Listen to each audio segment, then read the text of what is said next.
Play it right, or go back to pouring drinks, sweetheart. The room froze. Glasses stopped midair. A fork clinked once against porcelain, then nothing. Every head turned toward the piano. Naomi Carter stood still beside table 12, tray balanced in one hand, her knuckles pale against the polished silver edge. She did not look at him yet. She looked at the piano. Ethan Blake leaned back in his chair, one arm draped over the leather, a faint smile pulling at the corner of his mouth, the kind that never reached his eyes. Around him, the guests shifted, some amused, some uncomfortable, but no one spoke. A camera lifted quietly from the far side of the room. Someone whispered, barely audible, but enough to ripple through the silence. Naomi set the tray down. Slow. Careful. The glasses barely made a sound against the tablecloth. Her name tag caught the light for a second, then disappeared as she untied the knot of her apron. The fabric slid free. Soft. Final. She folded it once. Twice. Placed it beside the tray like it still mattered. A manager took a step forward, then stopped. Something in her posture held the room in place. Naomi walked. Not fast. Not hesitant. Just straight toward the piano at the center of the dining room, where the spotlight fell too bright for comfort. Her shoes made no sound on the marble. Ethan watched her now, eyes narrowed, curiosity replacing the easy arrogance he wore like a second skin. He expected hesitation. He expected a joke. He expected her to fail. Naomi reached the bench and paused. For a moment, she did not sit. Her fingers hovered above the keys, just above them, as if the air itself had weight. The chandelier light reflected across the black lacquer, cutting sharp lines across her hands. Someone coughed. Someone shifted in their chair. Then even that stopped. Her shoulders rose once with a breath she did not release right away. When she sat, the bench barely creaked. The sound carried. Small, but loud in the silence. Ethan leaned forward now, elbows on the table, his smile gone, replaced by something tighter, something that did not belong to him yet. Naomi placed her hands on the keys. Not pressing, just resting, as if she was listening for something no one else could hear. The first note did not come immediately. It waited, hung there. The room held its breath with it. The note finally lands. Soft, but clear. It does not ring out. It settles. Naomi does not move after it. Her fingers stay resting on the keys, like she is waiting for the room to decide what it heard. A man near the bar leans forward, squinting. Someone else shifts in their chair, uncertain if they should clap or laugh. No one does either. Naomi's wrist tilts slightly, controlled, precise. The second note follows, just a fraction deeper. Not louder, just certain. Her hands do not wander. They know exactly where to go. There is no hesitation now, only restraint. The kind that comes from practice no one saw. The sleeve of her uniform pulls back a little as she plays, revealing a faint line across her wrist, pale against her skin, the kind left by years of pressure in the same place. Her left hand carries the weight. Slow. Steady. Her right hand barely lifts, gliding instead of striking. A server near the kitchen door forgets to move. A tray stays suspended midair. The manager, still standing off to the side, lowers his hand without realizing it. Naomi's face does not change. No smile. No tension. Just focus. Her eyes are not on the keys anymore. They are slightly unfocused, like she is seeing something behind them. The melody builds, but it does not rush. It breathes. Each note placed with intention, spaced just enough to make the silence matter. Ethan shifts in his seat. It is small, but noticeable. His fingers tighten around the edge of the table. This was not what he expected. Not even close. He glances around the room, as if looking for someone to confirm it is a trick. No one moves. No one speaks. Naomi's foot presses lightly on the pedal. The sound deepens. Warmer now. Fuller. The kind that fills the room without asking permission. A woman at table 6 slowly sets her glass down. The ice inside barely clicks. Naomi's shoulders remain still, but there is a rhythm in the way she breathes. In. Hold. Release. It matches the music. Controlled. Disciplined. Not a single wasted motion. Her uniform still fits like it. Belongs to someone else's life, but her hands do not. They belong here. Another sequence unfolds, more complex this time, but she does not look down. Not once. Ethan leans forward further now, elbows planted, his expression tightening in a way that feels unfamiliar to him. His confidence does not disappear. It cracks. Just enough. Naomi transitions into a softer passage. The room leans in with her. Even the air feels quieter. She pauses for half a beat, just long enough to make it matter, then continues, as if she knew exactly how long to wait. Not guessing, knowing. The camera in the corner is still recording. No one notices anymore. Naomi's fingers slow slightly, then press deeper into the keys, drawing out a tone that lingers longer than the rest. It hangs. It settles. And beneath it, something shifts in the room that no one can quite name yet. The melody continues, steady, unshaken, but the room is no longer the same. All eyes drift, not just to the piano, but back to the man at the center. Ethan Blake does not raise his voice. He does not need to. The table he sits at is the largest in the room, positioned just far enough from the piano to command the view without sharing it. Every chair around him is filled, yet no one leans back. They sit forward, attentive, waiting without being told. A man in a tailored navy suit shifts slightly, as if to speak, then stops when Ethan lifts one finger from the table. Just a fraction. Enough. Silence returns instantly. The man nods, swallowing his words. Naomi's playing does not pause, but the tension tightens. A server near the wall takes a step forward, then hesitates, glancing toward Ethan before moving again. Permission is not spoken here. It is read. The manager now stands 2 steps behind Ethan's chair, not beside it. Not equal. His hands are clasped, his posture careful, his eyes flicking between the piano and Ethan's expression, trying to read what cannot be asked. Ethan does not look at him. He keeps his gaze forward, fixed on Naomi, but his presence presses outward, shaping the room without effort. A woman across from him adjusts her glass, the stem trembling slightly in her fingers. She forces a small smile, but it fades when Ethan does not return it. The camera that once recorded freely now lowers, uncertain. No one wants to be the one who misreads this moment. Naomi's notes soften again, but the weight in the room grows heavier. Ethan leans back slowly this time, his chair barely making a sound against the floor. It is deliberate, controlled. He crosses one leg over the other, adjusting the cuff of his sleeve with precise movements, as if reclaiming the space around him. The gesture is small, but it shifts attention. People notice. They always do. A waiter approaches with a bottle of wine, stops 3 feet away, and waits. Not for a request, for acknowledgement. Ethan does not look. The waiter retreats quietly. Naomi transitions into a deeper progression, her hands moving with quiet certainty, but now the contrast sharpens. She sits alone under the light, exposed, while Ethan remains anchored in shadow, surrounded yet untouched. She earns every second of attention. He owns it without asking. The imbalance is clear. A guest near the edge of the room leans toward another, whispering something under their breath, but the words die when Ethan's gaze flickers in their direction. He does not turn fully. He does not need to. The whisper stops. Naomi's tempo holds steady, but her presence feels different now. Not smaller, not louder, just more defined against the pressure that fills the space. Ethan's fingers tap once against the table. Not in rhythm, in thought. It is the only sound from him, but it carries. The manager straightens immediately, as if awaiting instruction, but none comes. Ethan remains still, watching, measuring, not the music alone, but the person behind it. The room waits with him, not for the end of the song, but for what he will decide it means. The final note does not fade.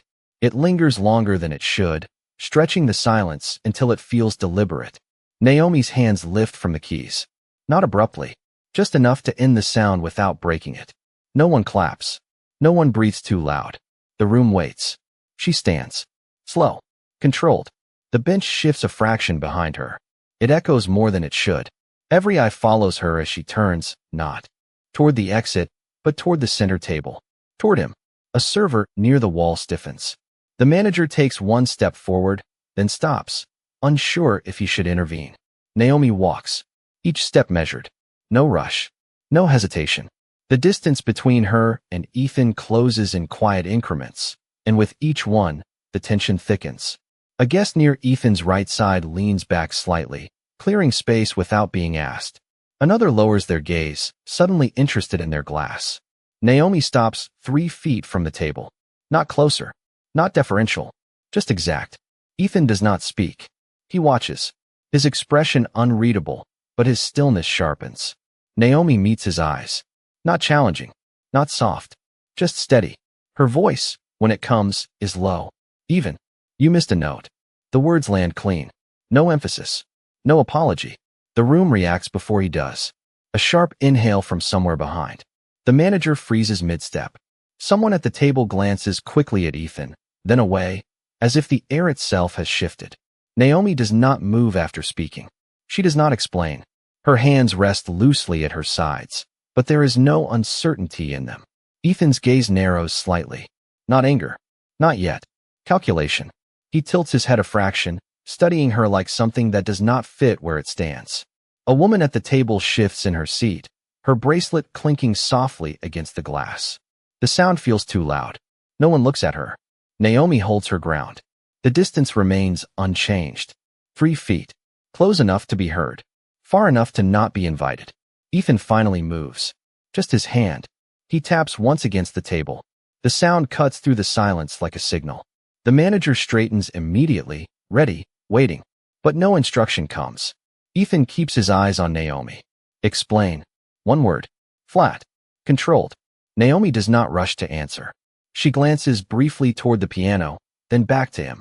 The third progression, she says. Calm. It resolves early. A pause.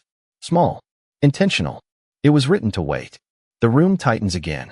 A man at the far end of the table shifts, as if recognizing something but not daring to say it. Ethan's fingers stop tapping. Completely. Still, the control he held a moment ago does not disappear, but it shifts, like something unseen has entered the equation. Naomi says nothing more. She does not fill the silence. She leaves it there, between them. Heavy. Unavoidable. And for the first time since she walked away from the piano, the risk is no longer quiet. It is visible, written across every face in the room. She has crossed a line no one else would touch, and now everyone is waiting to see what it costs. Ethan does not answer her explanation right away. Instead, he exhales once through his nose, slow, controlled, then leans back again as if the moment has already lost value. A faint smile returns, but it is different now. Sharper, colder. He lifts his glass, takes a small sip, and only then looks at her again. That is impressive, he says, his voice calm, almost polite. A few people at the table nod quickly, relieved at the shift in tone. Then he sets the glass down. The sound is deliberate. You hear things most people cannot. A pause, just long enough to feel like recognition. Naomi does not move. Her hands remain still at her sides, but her fingers press lightly against her palm. Ethan tilts his head slightly, studying her again, then lets out a quiet breath that almost sounds like a laugh. And yet, he continues, his voice lowering just enough to draw the room in. You are still serving tables. The words land heavier than before. Not loud, not sharp, just placed exactly where they will be heard. A few guests let out soft, uneasy chuckles. One man leans back, shaking his head with a small smile, as if amused by something obvious. The tension shifts. Not gone. Redirected. Naomi's gaze does not drop, but something tightens in her eyes. She does not respond. Ethan turns slightly toward the others at the table, no longer fully facing her. The shift is subtle, but clear. She is no longer the center. Talent is interesting, he says, addressing no one and everyone at once. But position matters. A woman beside him nods quickly, her smile returning now that the hierarchy feels restored. Another guest picks up their fork again, testing the air, then continues eating as if given permission. The room begins to breathe again, but it is not the same air. It is lighter for them, heavier for her. Ethan gestures lightly toward the piano without looking at it. You played well, he adds, almost as an afterthought. Then a small pause. For someone in your role. The qualifier hangs. Clear. Intentional. A few more quiet laughs ripple through the table, this time less restrained. Naomi inhales slowly. It is small, almost invisible, but her shoulders rise just a fraction before settling again. Her jaw tightens, then releases. She does not interrupt. She does not defend. Ethan reaches for his napkin, adjusts it with precise movements, then glances past her toward the manager. I assume we are not interrupting service for performances tonight. The manager steps forward immediately. Of course not, sir. His voice is quick, Careful. He avoids looking directly at Naomi. Ethan nods once, satisfied, then finally looks back at her, but only briefly. The attention is thinner now. Dismissive. You may return to your section, he says, his tone even, already moving on. A guest at the edge of the table lifts their phone again, not to record her, but to check a message. Another resumes a quiet conversation, their voice low but no longer afraid. Naomi stands there for a second longer than expected. Not frozen, just still.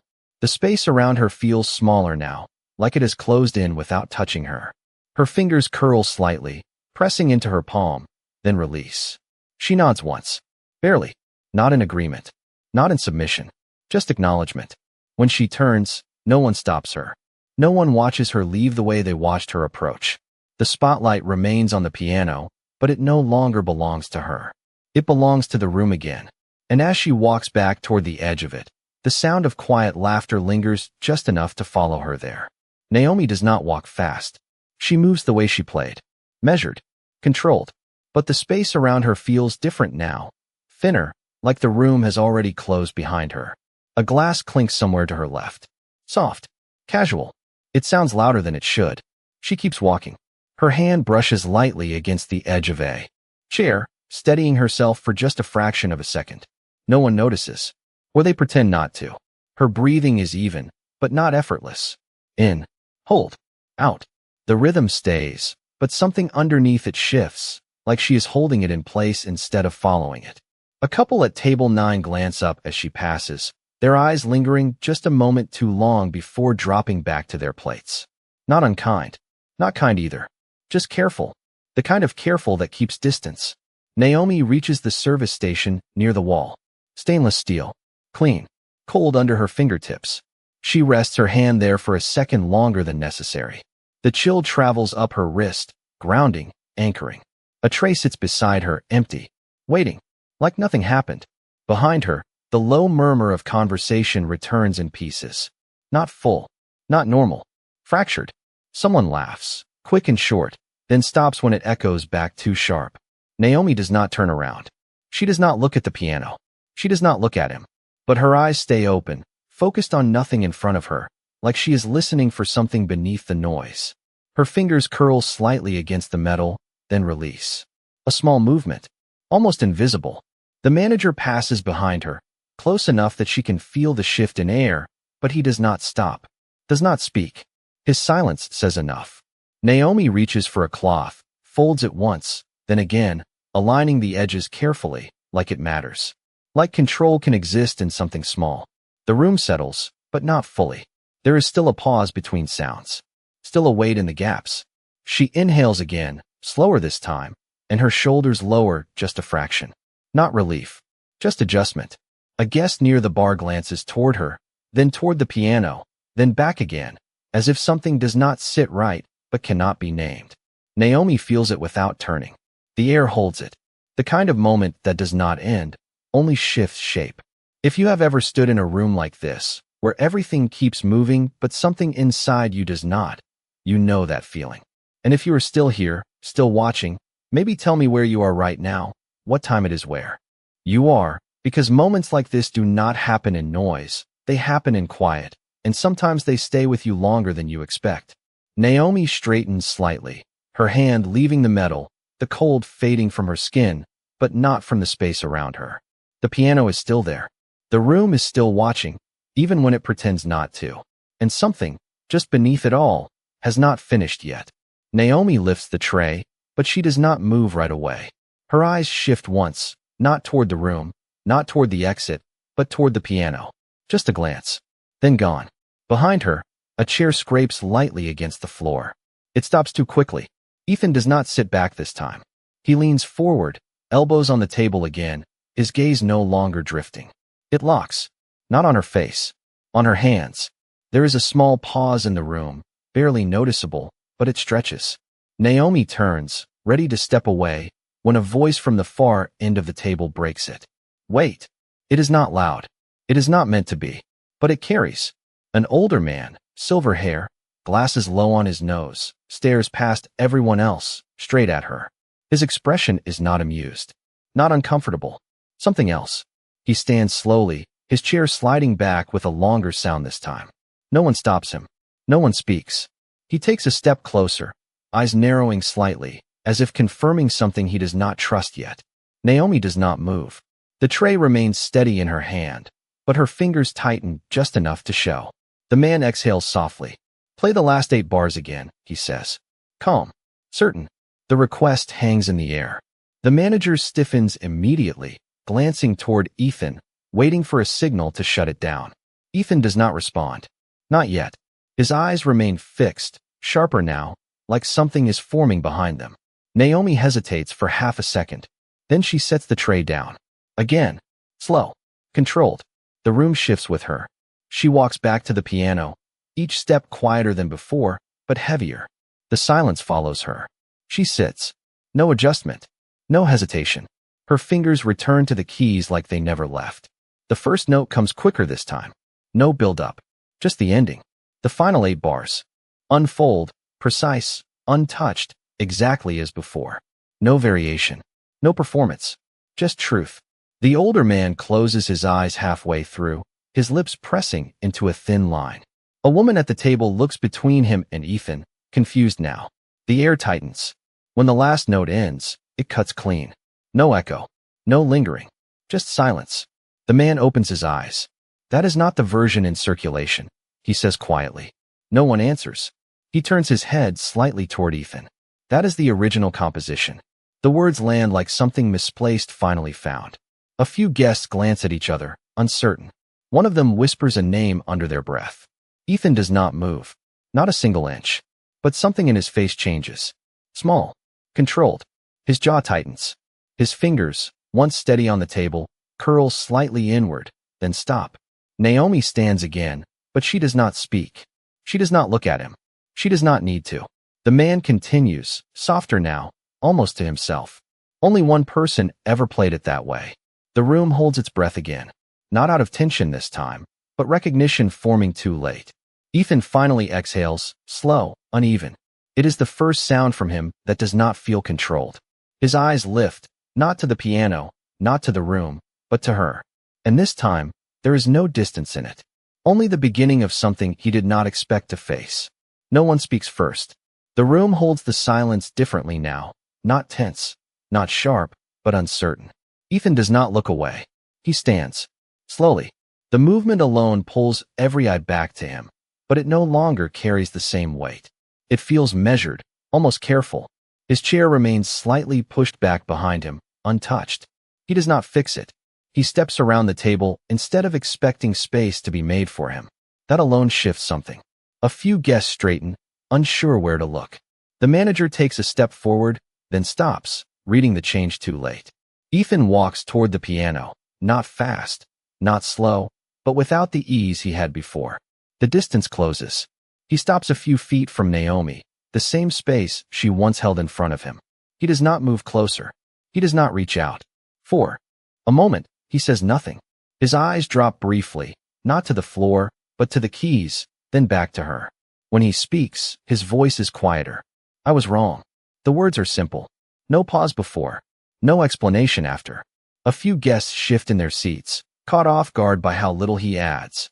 The older man at the table watches closely, his expression unchanged, but his posture relaxes just a fraction. Ethan inhales once, steadying something internal, then adds, softer, "I should not have said that." No defense. No attempt to soften it. Just placed where it belongs. Naomi does not answer immediately. She looks at him, not searching, not judging, just holding the moment as it is. Her hands rest lightly against the edge of the piano, fingers relaxed now, no tension left in them. The silence stretches, but it does not feel hostile. It feels earned. Ethan shifts his weight slightly, as if resisting the instinct to fill it. He does not look at the others. He does not look for approval. He stays where he is. A server near the wall lowers their gaze, unsure if they should be witnessing this. The room remains still, but not frozen. Just attentive. Naomi nods once. Small. Controlled. Not acceptance. Not rejection. Just acknowledgement. She turns slightly, not away from him, but back toward the piano. Her hand brushes the keys again, light, almost absent. "It was written to wait," she says quietly, repeating her earlier words, but they land differently now.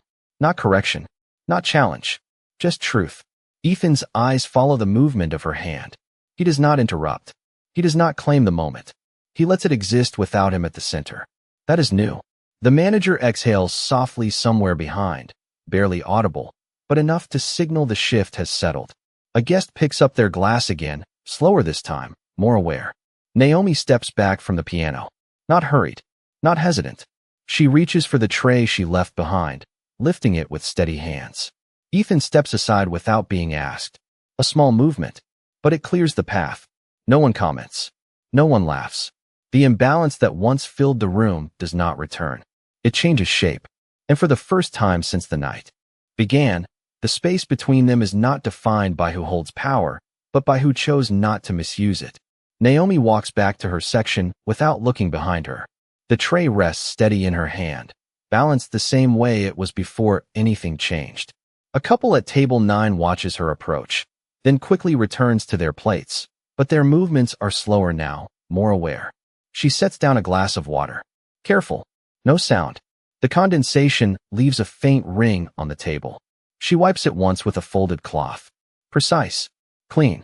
Across the room, the piano remains under the light. Empty. Untouched. The glow feels different now, softer, like it no longer belongs to the room, but to something that already passed through it.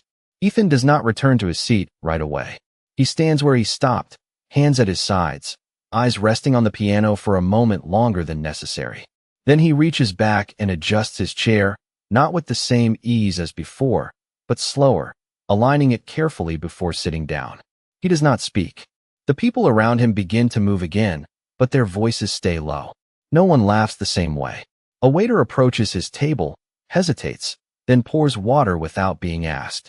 Ethan nods once. Small. Enough. Naomi moves from table to table, her steps even, her posture unchanged. She does not rush. She does not slow down. At one point, she passes the piano again. Her hand brushes the edge of it, just for a second. Not to play, just to feel the surface. Then she keeps walking. The door near the kitchen swings open and closes softly, letting in a brief line of cooler air before sealing again. The sound fades quickly. Naomi pauses near the service station, placing the tray down. She smooths the edge of the cloth once more, aligning it with the corner of the counter. Straight.